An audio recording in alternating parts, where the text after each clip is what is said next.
everybody, this is Jody Underhill with Talent on Tap. Welcome to another edition of Home Service Heroes. I'm joined today by Mike Gittich of Honey Dudes. Mike, welcome to the show. We're so glad to have you on here. Thanks for having me, Jody. I appreciate it.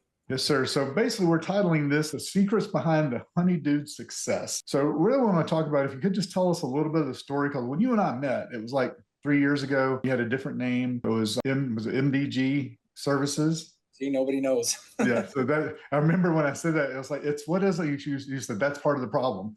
So you couldn't do that. So tell me a little bit about, like, when you came to Home Service Freedom, I think you're like a sponge. You're looking to learn. So what kind of kicked that humble beginnings off to the spark? Yeah, I mean, I didn't know what I didn't know. I had this vision to kind of create something, but I had no idea how to get there. I was just guessing and thought I had a good name, my initials. Obviously, it wasn't. Even tried to rebrand it into kind of like my Do It guy and tried all kinds of things around that. All of a sudden, people start copying us, and I'm like, oh man, what am I doing? Fast forward, meet this crazy guy, Tommy, online, and figure out that they built something special. And kind of fast forward to me to Home Service for the first Home Service Freedom Conference back in 2022, where you and I met. And I got there and my mind was blown. One thing I've realized in this space is we get caught up in our local groups and we don't look outside of it. There's a big world outside of Cleveland, Ohio. There's a big world outside of anywhere. San Diego, I don't care, even a bigger city. There's a big world outside of any of these cities and areas, and a lot of great people spread out across America with a lot of great information. And that was kind of the first mind-blowing thing. And then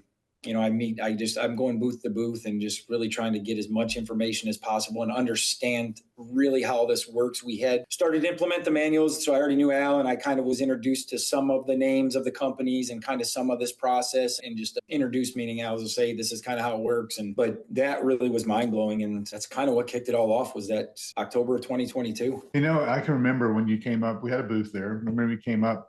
The thing is, what separates you, I think, and why the success has been there, is you even approached the booth different than just about anybody else, because you approached it with an open mind, really genuinely wanting to understand what the people at those booths did. And you didn't just walk up and go, so what do? You walked up and you were really, when you asked the question, you were enthusiastic about it.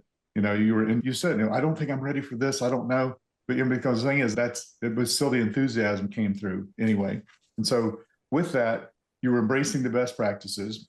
From embracing the best practices, what was the main takeaway from that first Home Service Freedom event that you can, and it doesn't have to be us because it wasn't us. So you did some other things right after that. Oh, I mean, no, it was a lot of things. You guys are definitely a key element to that. And I just want to clarify something for anybody listening, if this helps them, because I was there, and it's not like I was there 10 years ago. We're talking less than 3 years ago, or a little over 3 years ago, whatever it was at this point. I wasn't ready, meaning like I realized quickly, like I have to get a brand and get something. I got to get some systems and processes in place. I could have easily hired you that day, and we could have partnered, and we could have started together, and it basically would have ended in my demise. And I probably wouldn't have been in business. I quickly realized there was other key elements to make all this come together. So we got the manuals finished up. The rebrand was huge. MDG, who knows? Honey Dudes is a memorable name, and Kick Charge is a part of that. But getting a brand, you said something that day, and I will never forget this. And I still remember to this day, I remember talking to you at that booth. And what you said is basically that you have to, we can supply you with all the people, but you have to be able to support those people. You have to be able to,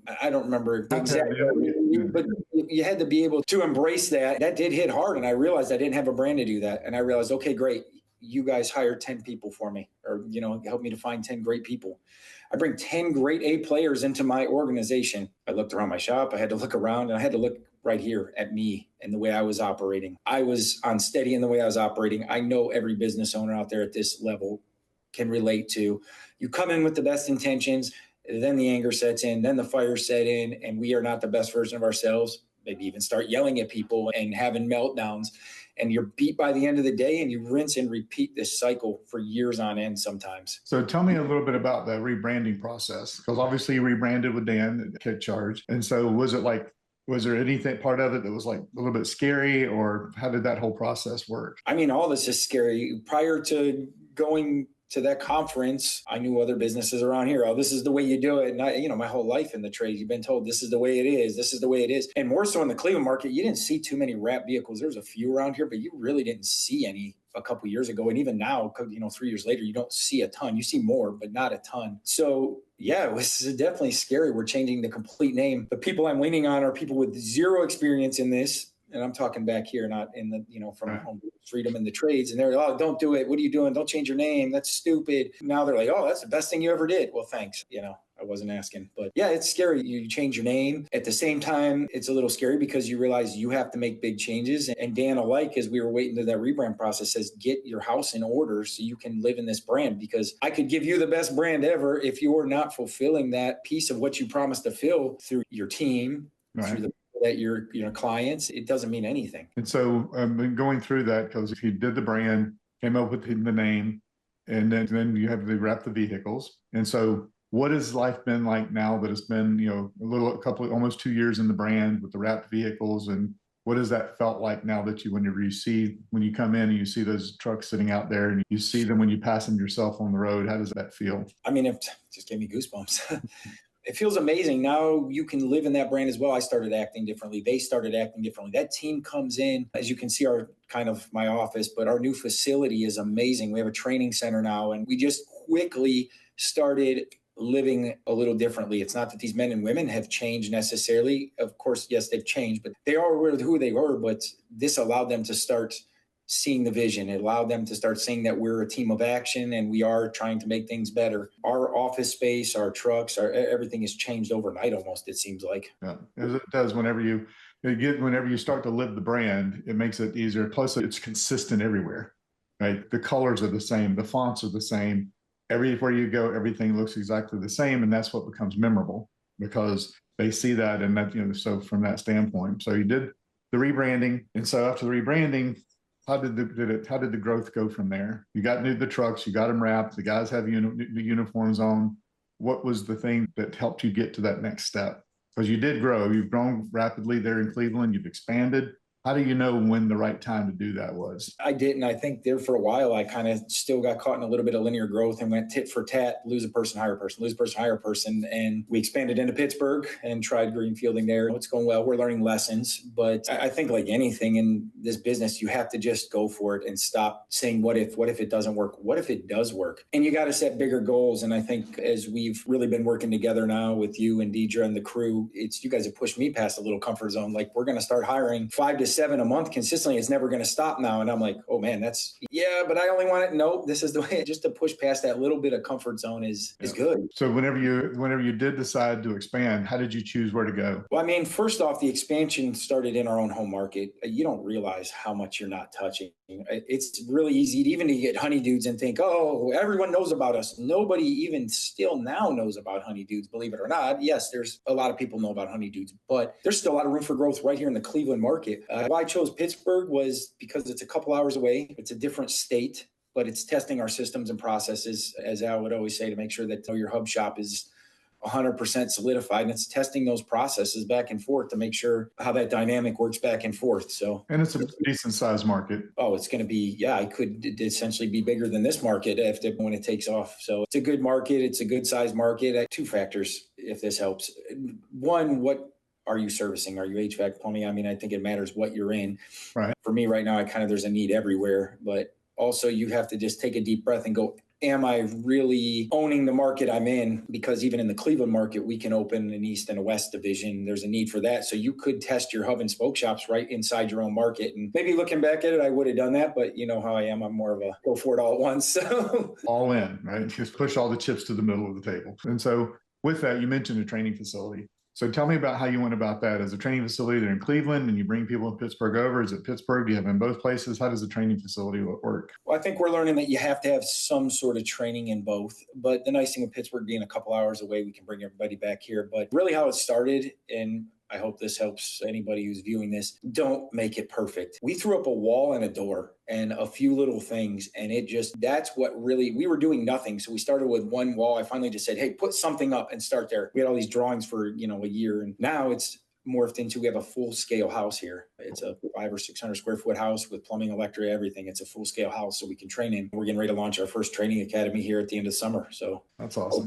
Academy. I mean, the teams are using it right now. The guys come back from Pittsburgh to train here just because it is a close drive. It makes sense. But I do believe that you have to have some model training, and we're building on like what a model shop training would be like to kind of recreate at every shop. But you can never have what you have at home base. I think maybe A1 would be a good reference of that too, is you can't have what they have in Phoenix at every market. You got to bring people back, but you got to have something to train on. You can't bring someone back from Milwaukee every time there's a little thing you need to work on. So the A1 training facility was an inspiration? Yeah, you've been there. The first time you see that, the first time you see that, it's overwhelming. I mean, you're talking, I had a couple of rusty trucks. I was in a small shop that I'm very thankful for to this day. You know, that shop was everything to me, and it got me my start. But you go back and you're like, well, how could this be me? You know, it's almost too much. Well, the thing is, and I think what's very important for everyone is it was a little shop, of the rusty trucks. The thing is, I think it's very important to stop and honor that,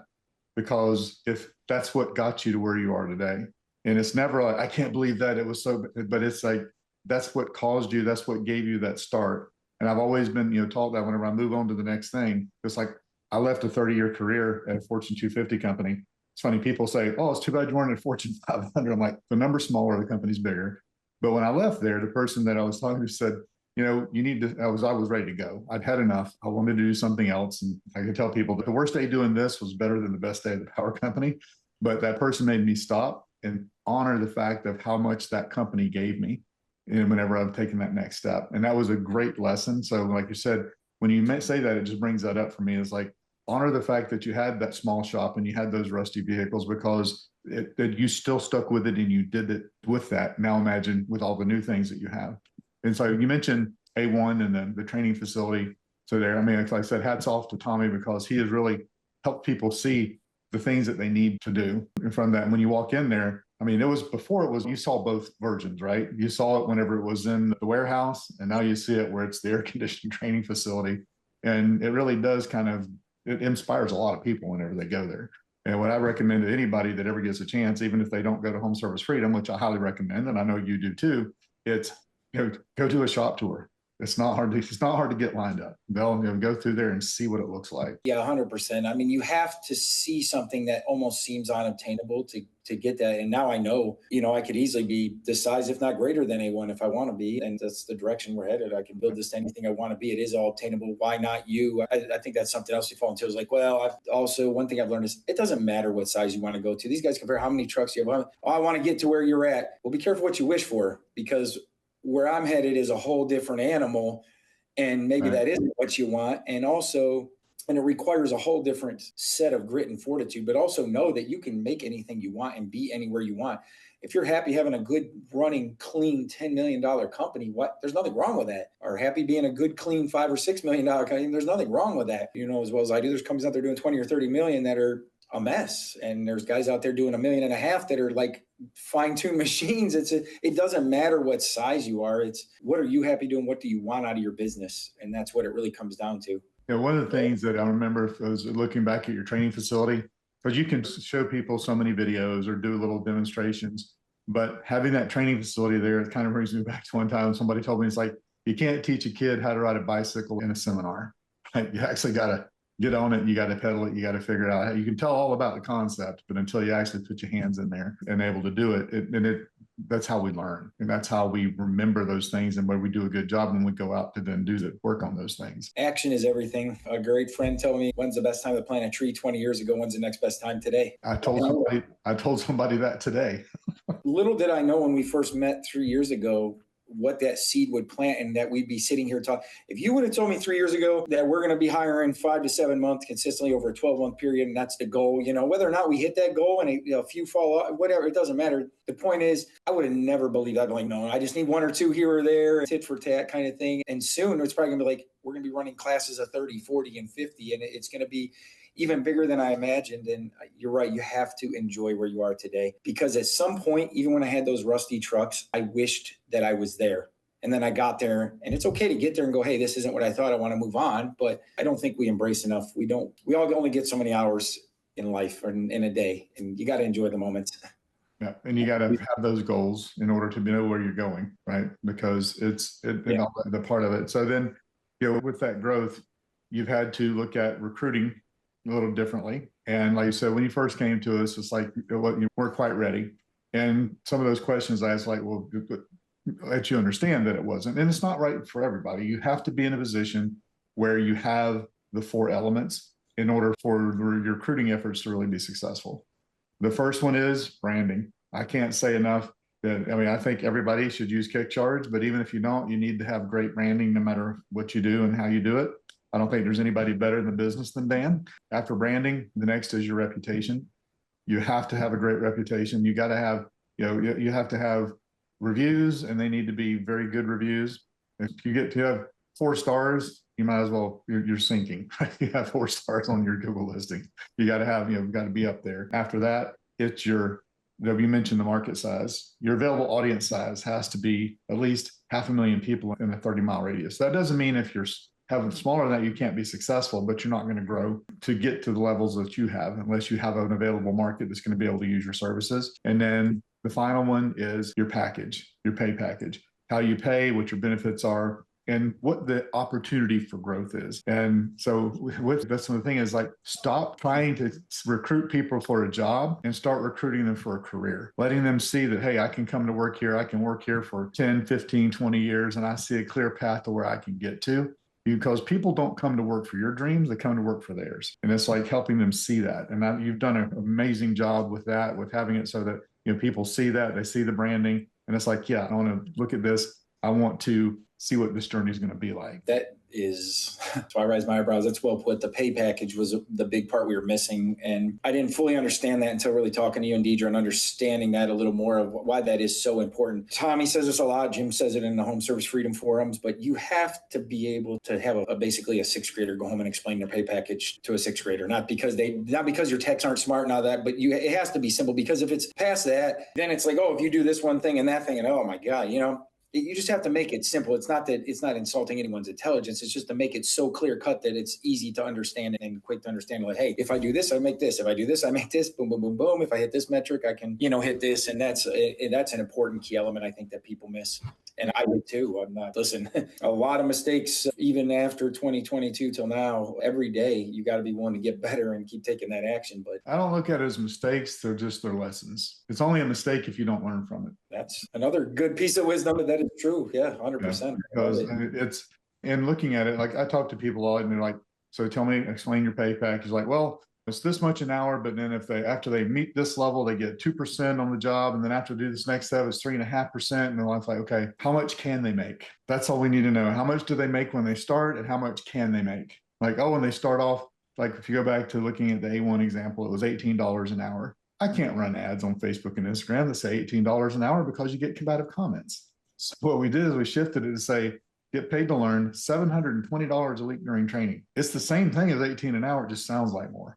Right. So you have to kind of look at that framing, but with a clear path to 100K plus, which is very reasonable because there's techs that make that and much more. It's not guaranteeing they're going to make it, but there's a clear path. And that's what people want. They want to know, what can I get to? Where is this going to go? Because the thing you hear over and over again is dead end job. You don't want to be categorized into that dead end job, because there always has to be room for growth. And the growth does not have to mean that they're going to get to a next level, another promotion. The growth is the fact that they can make more money based on the pay structure, that they know it's going to grow with them as they grow and want more things. Well, and also Al taught me this is take the subjectiveness out of it. Great. Is Jody in a good mood today? Yeah, great. We're going to make more money, and we're going to do this. And then tomorrow he's not. So you have to take the subjectiveness out of it. And humans are always humans, right? We're people. We make mistakes, and things are always not going to be perfect. But the more clear-cut things are, the more rules, the more just straightforward kind of thing. It's not about the rules. It's like, okay, what are the rules of the game? If they know the rules of the game and you teach them how to play the game, there's no question. There's no question when you have to let them go. I'll tell you, it makes it easier to part ways with people. Nobody loves parting ways. And this is a testimonial to Talent on Tap too, is with what we put in place, partnering with you guys and kind of all this working together, is we're parting ways with less and less. I forget what Deidre told me today, the percentage of average across the country is in home services that people, some crazy turnover rate, like 150% or something. And the goal is to get it less than 50%. And we're seeing that every day. We're seeing less and less people leave because they come in already with a not only career mindset of I can earn this in my position. Look at all these positions on the org chart that could open up, and we're growing quickly. Now's the time where I can really fill those rapidly. Absolutely. That's the point in case. And we have some clients like that have hired 15, 16 people over the course of the last year, and they're all still there. And we have some that do turnover because we've learned a lot in the last 4 years, with helping hire over 5,000 people and driving over $1 billion in revenue, we've learned a thing or two. And part of it is we used to just throw up an ad, give me your branding, let's do this, we'll throw the ad up. But now we dig a little deeper. We want to know the personality of the company, right? We want to know what are the core values so that we can work better at making a culture fit, not just what is their experience and what is their capability. Attitude and aptitude, absolutely 100%. How are they going to fit with the rest of the team? Is going to use this example a lot. And for the first time I had somebody said that they didn't know what the second thing was, but it's like, if you look at personality of your company, are you like the TV show The Office, or are you like SEAL Team 6? Because if you take Dwight Schrute and put him on SEAL Team 6, he's going to be excited, but they're not going to be. And if you take a SEAL, a member of SEAL team, and put him in the office working for Michael Scott, they're not going to be happy.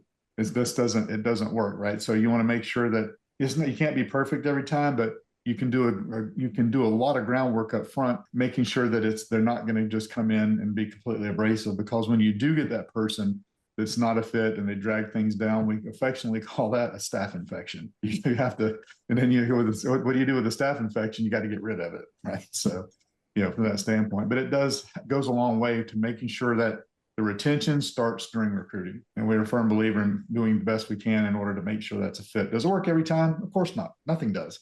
But it gets a hell of a lot closer than not doing it. That's why you have to be constantly hiring as well. I mean, there's always going to be turnover. You can't help that. You can do the best. People fall for a variety of reasons. It might not even be, we had one of our best people that you found us, and he had an opportunity to go do one more year driving truck and to get, some pension boost or something like that. I mean, there's just things that come up that are like, hey, I don't want to do this. I love it here. I'd be dumb not to. So you lose people for a variety of reasons. It doesn't always have to be bad. People move, different things happen. So this is the thing that I kind of just drives me nuts in this mindset of these businesses and things like you and the rebrand and going to Home Service Freedom, joining Home Service Freedom. What's it cost? It costs nothing. Actually pay me. You're a revenue generator. We got a little, I want to put one of your little, tater tots on our org chart off to the side because you're a revenue generator. You're not a cost. What you cost is nothing. There's some upfront money exchange, but then you give me in return money producing technicians, revenue generators, and those people, those 8. And not only that, further than just technicians, it's A players who want to be a part of something bigger and help create these systems. And it's just insane to me that people look at those type of things as a cost. A vehicle is not a cost, there's a technician in there out producing revenue, the wraps and all that stuff is money in the bank. Maybe a new fancy desk that you don't need is a cost, right? That's a cost. But everything else like that is, to me, is just part of the organizational chart. Yeah, I appreciate that. I really do. That's amazing. That's one of the things we do spend a lot of time doing is helping people to see that it's really a revenue amplifier, not a cost whenever that happens. And a lot of times I tell people, like, if you had a machine on your desk where you put $1 in the top and you get $3 out of the bottom, how often every day would you do it? You do it constantly. And that's the thing that it comes to play whenever you look at that. So I do have one thing, right? And this is, I'm going to be very interested to see how you do this, but you're here, you're looking back at Mike at Home Service Freedom. You've got the MDG brand, you're there. And he comes to you and says, hey, man, I see what you're doing. This looks amazing. What should I do next? What advice would you give 2022, Mike, knowing what you know now? I mean, they took the first step. They went to that conference. I don't want to say don't be me. I kind of was the guy to do it all at once. But you got to go back from that conference and you got to get busy. You can't just be enamored by all the lights and Tommy and all this stuff and just not take any of that stuff and do anything with it, because then it's just useless information in the junk drawer. You got to get real organized real fast. That would be thing number one. Start taking some action. Even if you think it's not making a difference, I'm living proof it does a few years later. And I'm not saying like, hey, look at us, we're the best thing ever. It's not about that. It's about I am them and they are me. And I'm not that much further down the road than they are. You got to take some action. Nothing happens without action. It's not going to be perfect. Just start working through it. And then all this, like the training center is a great example. Nothing was happening until we just said one day, like I said, put the wall up and boom, now we have a whole house. It will get better. The hiring will get better. The recruiting will get better. All this stuff will get better. You just have to start somewhere. Biggest piece of advice I would give old me to look in the mirror and fix this and really take a deep dive in. It takes an incredible amount of fortitude to lead a bunch of men and women. And when you start scaling, you're not just responsible for 5 people, 10 people, that's 15, that's 20. And before you know it, I'm sure it's 500, 600. And those 500 to 600 people are independent thinkers and workers and do a great job, but they're also looking at you when things go bad and, when things are uncertain. And if you're not the best version of you, that's a problem. Yeah, and it changes your decision making a lot of times, right? Because you're not just making a decision for you anymore. You're making a decision that affects 20 people, 25 people, and based on whatever the decision is you make. And because there's days, I mean, we all as business owners are like, would it be so simple if I just have to do all this? But you look at it as like, but what would they do without this? You know, a lot of what we do is helping them build that future, you know, and helping them see that they're part of something that's going to get bigger, that's going to be that opportunity for them, you know, for them to have the career and get the things and have the things that they want, that we all dream about. And that's very powerful. And if you look back and say, do what's hard today and tomorrow is a lot easier, I mean, that from 2022 to now, the heck do I have to complain about? We still have issues. Everybody does. I'm sure at 10, 20, 30, 40, 50, you know, 500 million, there's always issues along the way. What do I have to complain about? I'm here. I have the time I'm not staring at a clock like, oh man, I got to go and the day's melting down. It's not that I don't know what's going on out there, but I know just enough to keep an eye and keep things balanced. But I don't really know what's going on today. I couldn't tell you the jobs are on. Because that's not what they need me doing. They need me doing things like this. They need me growing and scaling to make this more solid and more promising for the future. Well, Mike, it's been an absolute pleasure to watch you grow. It's been even more of a big pleasure to have you on the Home Service Heroes show to kind of share those things and be an inspiration for other people. As I was sharing with Mike earlier, I had a call with somebody earlier today and they asked me if we work together, do you know Mike? I'm like, yeah. So you've become somewhat of a celebrity yourself because, you know, people, you know, you're a big proponent of home service freedom, of the home service freedom, being a member of it, not just attending the conference and all those things. So it's like everybody, you know, you're the rising star that everybody should keep their eye on and watch the things that you do, because I have a good feeling and also have some information from other people that you're on your way, buddy. And we are excited to be with you on that journey. Well, I really appreciate that. That's very humbling. I just want to help people know that it's not that far away and it's pretty obtainable. So I appreciate you guys. It's crazy. Just even being on this podcast to me is almost surreal. You know, it's from 3 years ago till now. And we are going there. I'm going to take this thing to new heights, and not for me. I want one to provide to people and show them that real opportunity is out there. And also I want to show others that they can do it. It's all you got to have is the heart and the drive. Right. Well, I have a feeling that those that see this are going to get that and buy into it wholeheartedly. Again, thank you so much. Thank you, everybody, for watching the show. And just like I said, keep up the good work. We enjoy it. Have a great day.